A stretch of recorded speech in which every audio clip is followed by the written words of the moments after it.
హల్లెలూయా. దేవుని బిడ్డలారా, మరి 2వ రాజుల గ్రంథము 2వ అధ్యాయంలో ఈ 18, 19, 20 వచనాల్లో ఏముందనంటే,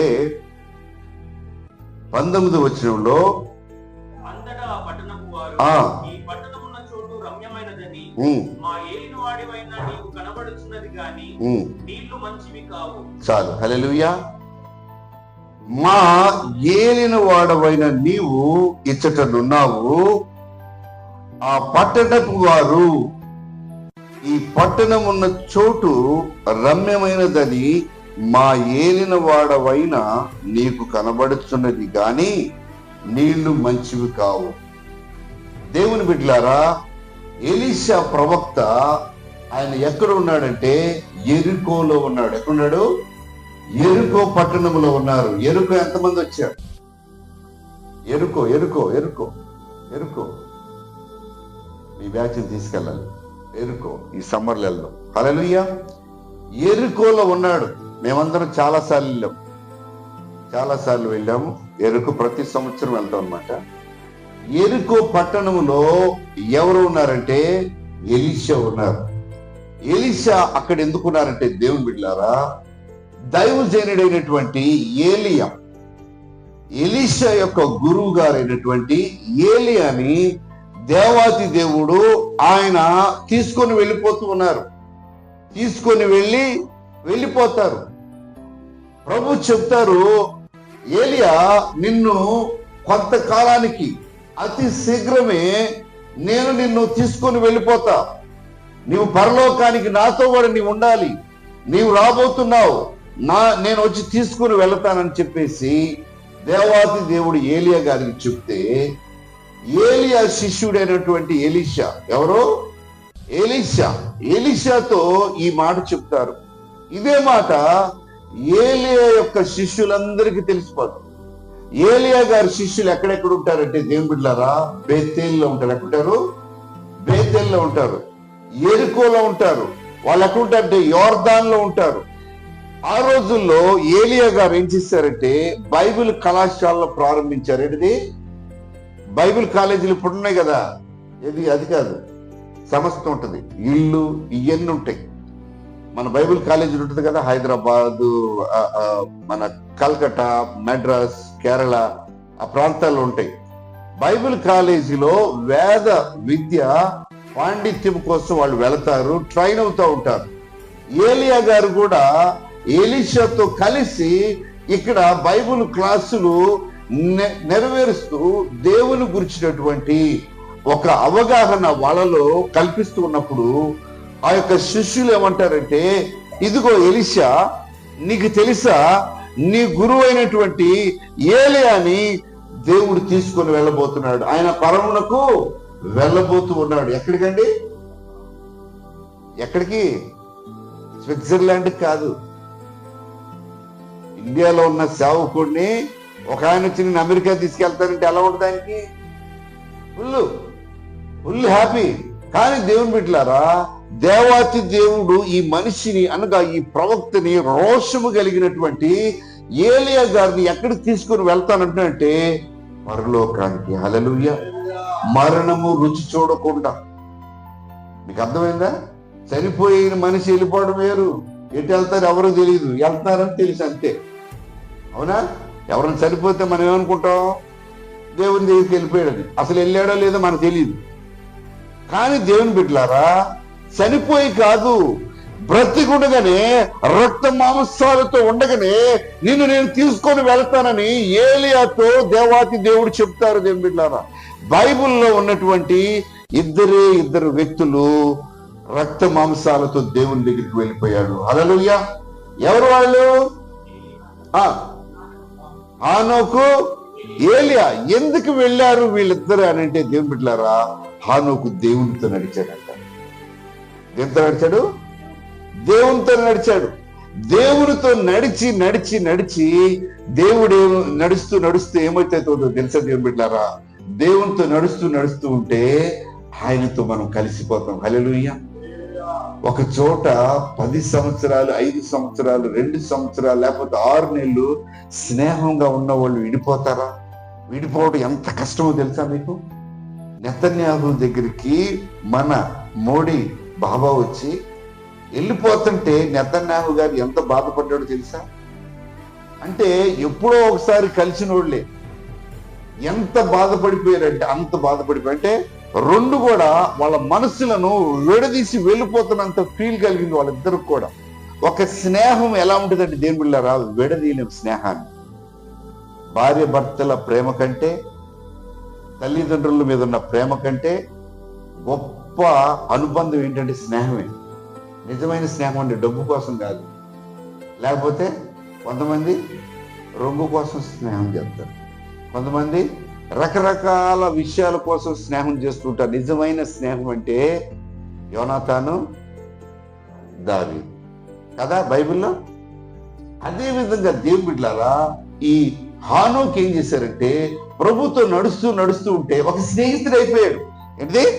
ఒక స్నేహితుడు అయిపోయాడు.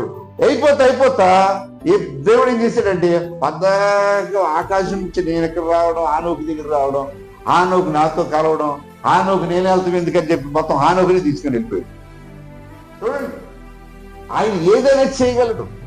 ఆయన స్నేహం ఎలాంటిదంటే పవిత్రమైంది. దేవుని బిడ్డలారా, దేవుని స్నేహంలో ఎటువంటి కల్మషం ఉండదు.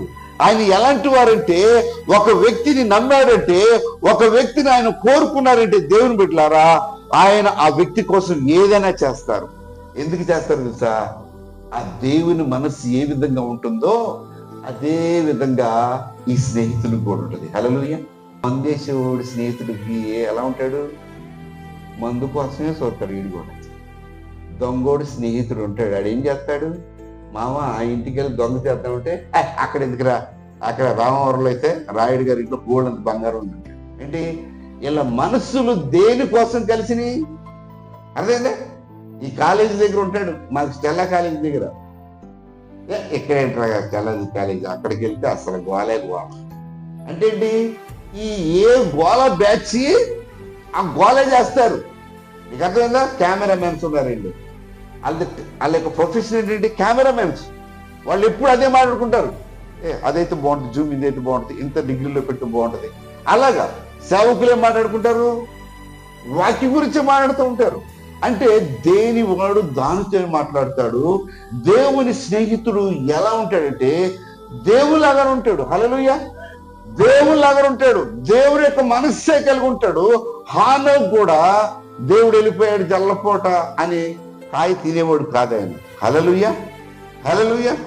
దేవుని యొక్క స్నేహితుడు ఎలా ఉంటాడంటే దేవుని మనస్సే కలిగి ఉంటాడు. అందుకని హానోకుని ఏం చేశాడంటే, నేను రోజు రావడం ఏంటంటే హానోకుని తీసుకుని వెళ్ళిపోయాడు. హల్లెలూయా, గ్లోరీ టు గాడ్. చెప్పకూడదామా?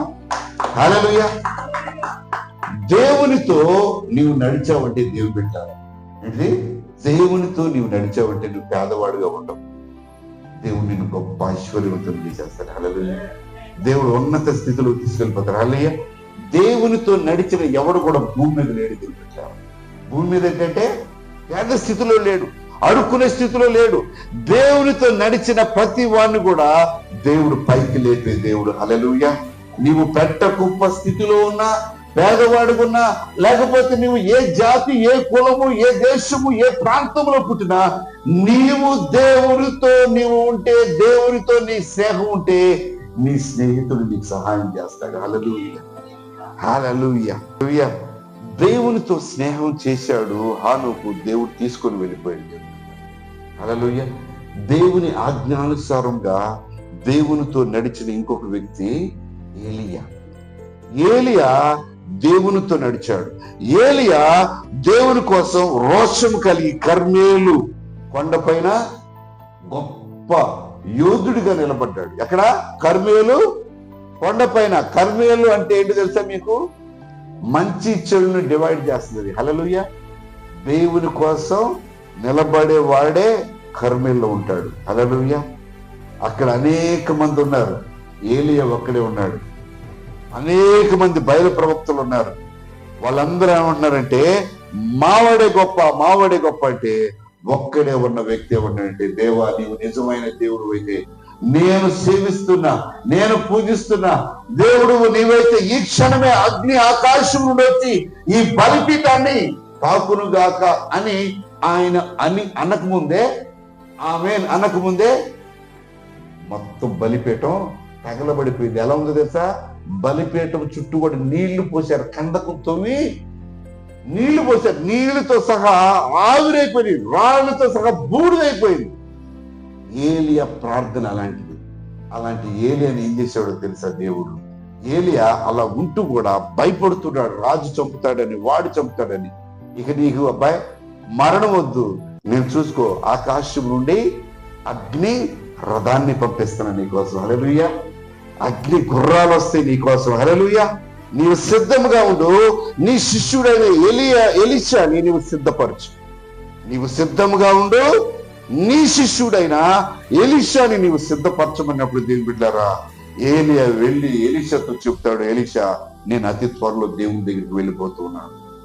చనిపోయి కాదండి, దేవునితో స్నేహం చేసి దేవునితో నడిస్తే, దేవునితో మనం ఉంటే ఏమైందో తెలుసా? మనకు తెలియకునే ఒక నమ్మకం మనకు వస్తుంది. హల్లెలూయా. నేను ఏదైనా చేయగలను, నా పక్షాన నా దేవుడు ఉన్నాడు, నాకు ఏ స్నేహితుడు హెల్ప్ అవసరంలా, ఏ స్నేహితురాలు హెల్ప్ నాకు అవసరంలా. ఎందుకంటే ఆయన సైన్యములకు అధిపతి దేవుడు, హల్లెలూయా. ఆయన ప్రధానం చేసే దేవుడు, హల్లెలూయా. ఆయన అధ్యక్షుల్ని చేసే దేవుడు. ఈ లోకములో బైబిల్ చెప్తుంది దేవుని బిడ్డలారా, ఈ లోకములో అధికారులు ఉన్నారు కదా, ప్రధానులు ఉన్నారు కదా, అధ్యక్షులు ఉన్నారు కదా, మంత్రులు ఉన్నారు కదా, ముఖ్యమంత్రులు ఉన్నారు కదా, వాళ్ళందరికీ అధికారం ఇచ్చింది యేసయ్యే. చెప్పడం హల్లెలూయా. అందుకని మన అధికారులను గౌరవించాలి, హల్లెలూయా. ఈ యొక్క ఏలియా ఎలీషాతో చెప్తాడు, నేను వెళ్ళిపోతాను కొంతకాలానికి. కొంతకాలం కాదు, దేవుడు అర్జెంట్ తీసుకెళ్ళిపోతున్నాడు అని అంటే, ఆయన అంటాడు, అయ్యా ఆ మాట అనొద్దు, నువ్వు ఎక్కడికి వెళ్తే నేను అక్కడికి వెళ్తాను. దేవుడు నన్ను బేతేలు రమ్మన్నాడు. బేతేలు అనేది ఊరండి, ఏ పేరు? ఊరది, ఇజ్రాయెల్లో ఉంటుంది బేతేలు. యాకోబు మొదటిసారిగా బలిపీఠాన్ని కడతాడు. ఊరు, ఆ ఊరికి వెళ్తున్నాను, బేతేలుకి వెళ్తున్నాను, నువ్వు రాబాకంటే నా ప్రాణం తోడు, అంటే యెహోవా జీవము తోడు, నేను వదలను అని చెప్పి ఈయన కూడా బేతేలుకి వెళ్తాడు. బేతేలు దగ్గర దేవుడు ఎప్పుడు వస్తాడా? అగ్ని ఆ యొక్క రథాన్ని దేన్ని పంపించి నన్ను తీసుకువెళ్తాడని బేతేలు వెయిట్ చేస్తా ఉంటే, ఈ ఎలీషా పక్కనే ఉంటాడు కదా, మరలా దేవుడు ఏం చెప్తాడంటే, నువ్వు యోర్దానికి, నువ్వు ఎరుకోకు వెళ్ళంటాడు. ఎరుకో వచ్చారు కదా, ఎరుకో అనేది ఒక పట్టణం. ఎరుకో గురించి చెప్తా ఇప్పుడు మీకు 2-3 నిమిషాలు. ఎరుకోకు వెళ్తాడు. ఎరుకోకు వెళ్తే ఎరుకో కూడా ఎలీషా వస్తాడు. రాగానే మళ్ళీ దేవుడు ఏం చెప్తాడంటే, నువ్వు యోర్దానికి వెళ్ళు. ఎప్పుడైతే యోర్దానికి వెళ్తున్నారో, యోర్దాన్ నది భయంకరంగా పారుతా ఉంది దేవుని బిడ్డలారా. అప్పుడు ఏలి ఏం చేస్తాడంటే, తను దుప్పటి ఉంటుంది కదా, మడిచి ఒక్కడు పడతాడు నేల మీద. పట్టగానే ఆ ఎరుకో, ఆ యొక్క యోర్దాన్ నది ఏమైందంటే 2 పాయలు అయిపోయి ఒక రోడ్డు వస్తుంది రాజన్న. రోడ్డు మీద వీళ్ళిద్దరూ అవతలకి వెళ్తారు. వాళ్ళు వెళుతుండగానే దేవుని బిడ్డలారా, అవతలకి అగ్ని రథాలు, అగ్ని గుర్రాలు, అగ్ని రథం వచ్చి ఏలియాని ఎలీషాని సపరేట్ చేసేస్తాయి. చేసేసే ముందేముంటాడు తెలుసా? అయ్యా నువ్వు వెళ్ళిపోబోతున్నావు, నాకు తెలుస్తుంది, ఇదిగో అయ్యో అవి వస్తున్నాయి, నేను చూస్తూ ఉన్నాను. నీ వెళ్ళేటప్పుడు నీకున్న అభిషేకములో నుండి 2 పాళ్ళు నాకు వరముగా ఇవ్వు, తద్వారా నేను మరి పరిచర్య చేయగలను, సేవ చేయగలను. అంటే ఆయన ఏమంటాడు తెలుసా? ఇదిగో ఎలీషా, నేను పైకి వెళ్తున్నాను కదా, పైకి వెళ్తున్నా, నీకు గానా నేను పైకి వెళ్ళేటప్పుడు నీకు కనిపడితే అవి నీకు శీఘ్రమే నీకు వస్తాయి, నేను కనబడకపోతే అవి నీకు రావంటాడు. అనగానే ఆయన పైకి వెళ్తూ దేవుని బిడ్డలారా కనిపించాడు.